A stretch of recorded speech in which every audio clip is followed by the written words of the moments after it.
हमारे साथ के पधारे दर्शक। लिखित को भूख लगी थी।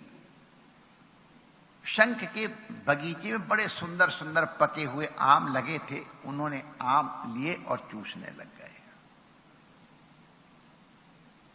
शंख आए, अपने गुरु भाई से बहुत प्रेम है, लेकिन उन्होंने पूछा, ये तुमने आम किससे पूछ के खाए? उनका अपने गुरु भाई का आश्रम है, हमने सोचा हमारा अधिकार है, हम पालें।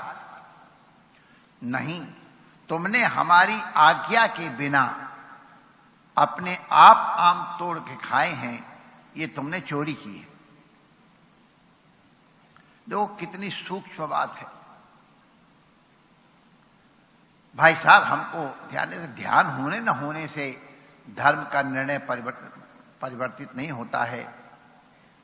तो उनका आप जो दंड देना चाहते हैं।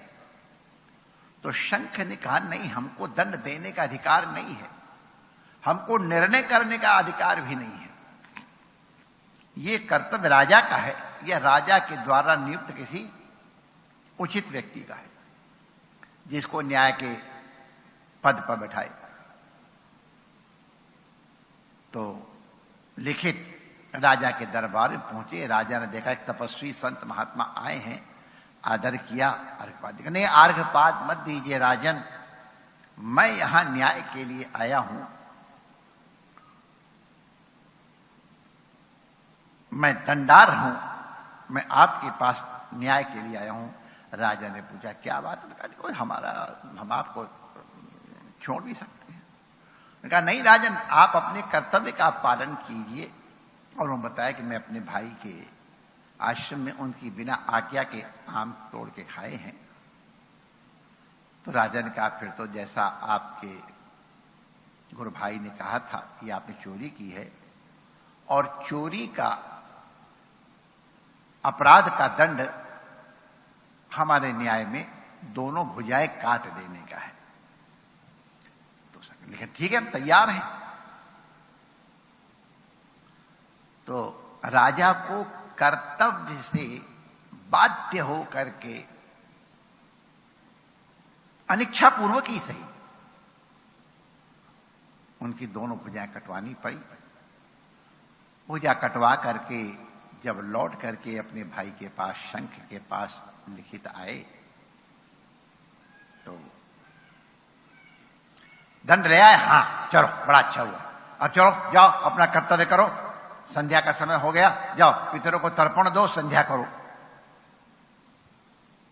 अब हाथ तो है ही नहीं,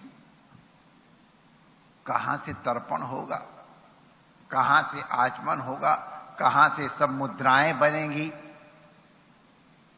ये प्रश्न लिखित ने नहीं किया। जाओ नदी में स्नान करके अपने संध्या कर्म करो, तर्पण करो। तो वो स्नान करने के लिए नदी में गए, और जैसे ही अर्घ अभ्यास पड़ा हुआ था, स्नान किया। हम लोगों का अभ्यास स्नान करने के बाद तुरंत हाथ अपने आप सूर्यार्घ के लिए प्रस्तुत हो जाते हैं। तो जैसे ही वो अर्घ देने के लिए तैयार हुए, और हाथ तो था नहीं, लेकिन तत्काल उनकी दोनों भुजाएं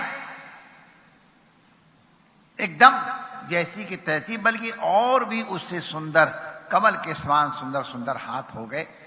ऐसे आश्चर्य करके देखते हैं। अर्घ दिया, संध्या की, संध्या इत्यादि करके फिर अपने भाई साथ पास पहुंचे, गुरु भाई के पास पहुंचे, प्रणाम किया, और दोनों भुजाएं दिखा करके, तो लिखित ने कहा, प्रभु ये भुजाएं कहां से आ गई? तुमने हमारी आज्ञा का पालन किया,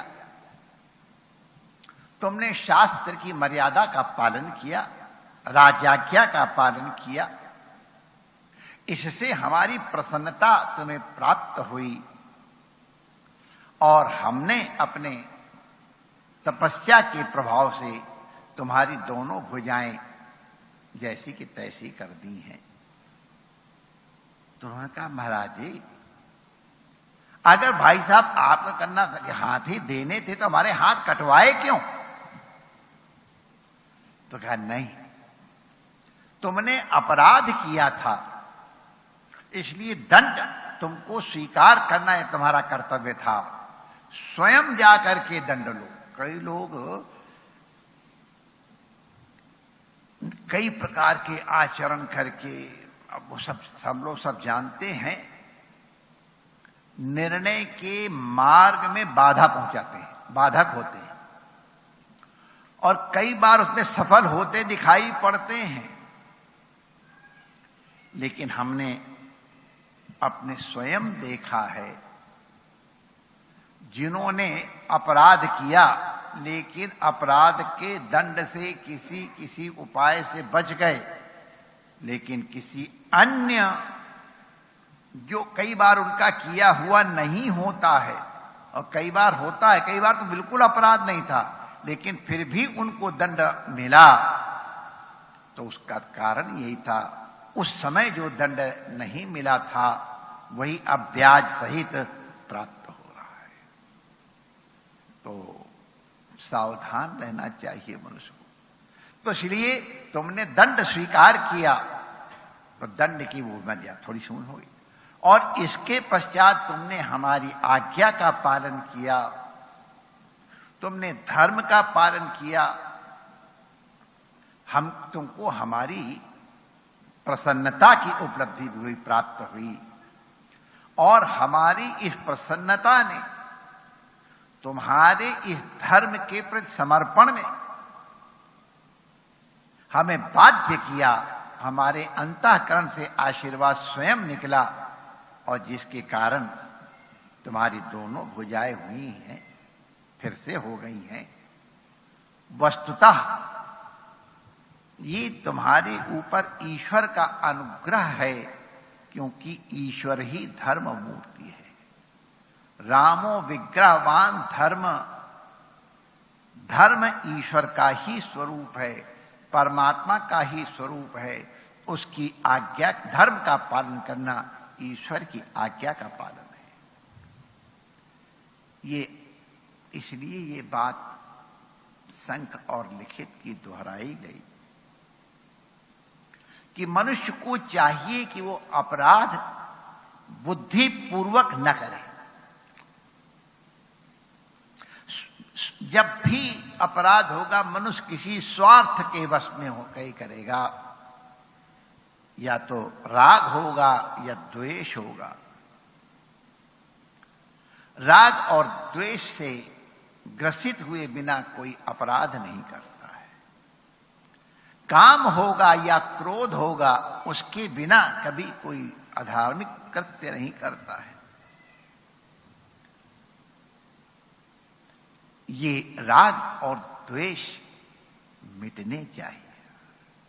ये मनुष्य के जीवन में शत्रु है।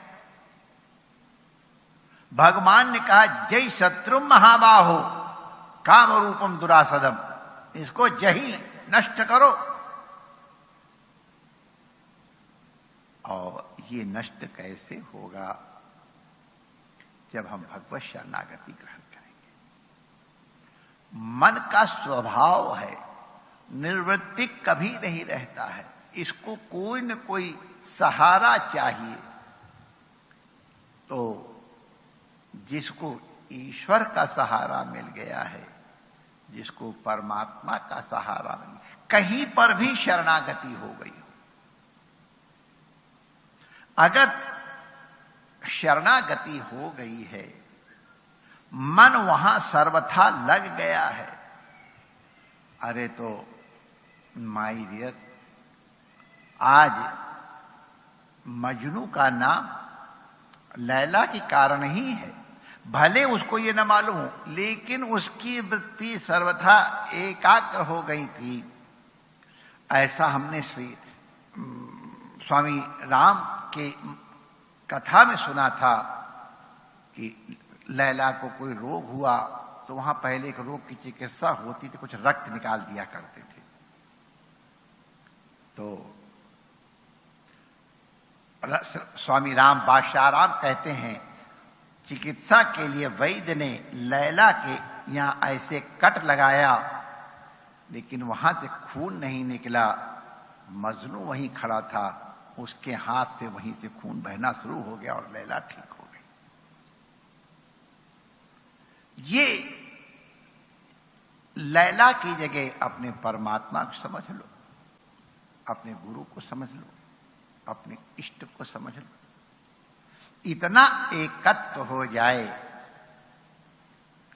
कि हम चलते फिरते उठते बैठते जिस किसी भी अवस्था में हो, हमें निरंतर उनकी स्मृति बनी रहे। हम लोगों ने एक दिन स्मरण किया था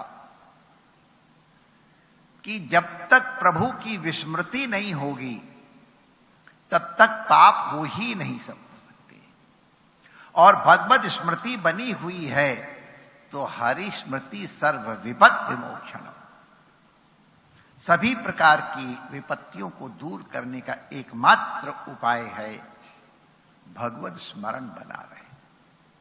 भगवत स्मरण बने रहने का तात्पर्य यह है कि कभी काम की, कभी क्रोध की, कभी लोभ की वृत्तियां उठ ही नहीं पाएंगी, और जब ये वृत्तियां नहीं उठेंगी तो मनुष्य से कभी किसी प्रकार का प्रत्यवाय या पाप का आचरण संभव ही नहीं है।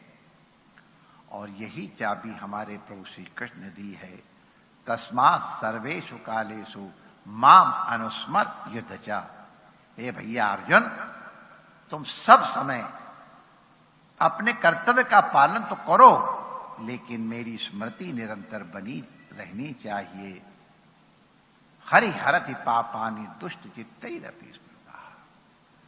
इसलिए हम निरंतर ठाकुर हमरे रमण बिहारी, हम हैं रमण बिहारी के ये भाव रखते हुए उन तेरो नचायो नाचूं, इस भाव की परिपुष्टि के द्वारा अपने धर्म, अर्थ, काम और मोक्ष सबको ईश्वरार्पण करते हुए प्रभु की अनंत कृपा करुणा का आनंद लें, अनुभूति करें। सभी महापुरुषों के चरणों में वंदन करते हैं। आचार्य जी सही समस्त ऋषि कुमारों का अभिनंदन करते हैं तथा समस्त भाई बहन जो यहाँ उपस्थित हैं और जो सम्मुख विद्यमान हैं, सबकी मंगल कामना करते हैं। जय श्री कृष्ण।